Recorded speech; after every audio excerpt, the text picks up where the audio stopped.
येथील राजगुरुनगर शहरात यंदाही सार्वजनिक गणेशोत्सव मंडळांनी भव्य देखावे आणि आरास केली आहे। राजगुरुनगर शहरातील मंडळांच्या यंदाच्या देखाव्यांचा ज्येष्ठ पत्रकार तुकाराम बोंबले यांनी बुधवारी 3 सप्टेंबर 2025 रोजी घेतलेला आढावा थोडक्यात पाहूयात। राजगुरुनगर शहरातील हनुमान मंदिराजवळील सरदार चौक सार्वजनिक गणेश मंडळाने नंदीवर शंकर महादेवासह 7 फूट गणेश मूर्तीची प्रतिष्ठापना केली आहे। मंडळाचे हे 49वे वर्ष असून अक्षय साळुंखे हे अध्यक्ष आहेत। गणेश चौक सार्वजनिक गणेशोत्सव मंडळाने यंदा साध्या पद्धतीने उत्सव साजरा करत आहे। मंडळाची स्थापना 1904 मध्ये झाली असून मंडळाचे हे 121वे वर्ष आहे। मंडळाचे अध्यक्ष राजेंद्र सुतार आहेत। राजगुरुनगर शहरातील मानाचा दुसरा गणपती चिमण्या गणपती गणेश मंडळाने यंदा अथर्व शीर्ष पठण उपक्रम राबवलाय।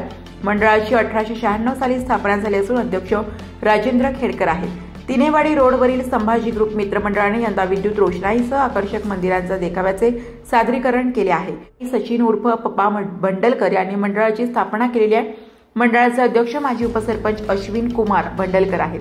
पाबळ चौक परिसरातील योगेश्वर गणेश मंडळाने गेली 42 वर्षांपासून श्रीमंत दगडूशेठ गणेश मूर्तीची परंपरा कायम ठेवली आहे। यंदा कीर्तन महोत्सवाचे आयोजन केले असून गणेश विसर्जनानंतर रविवार दिनांक 7 सप्टेंबर रोजी सायंकाळी 7 वाजता निवृत्ती महाराज इंदुरीकर यांचे कीर्तन ठेवले आहे। मंडळाचे अध्यक्ष नामदेव चव्हाण आहेत।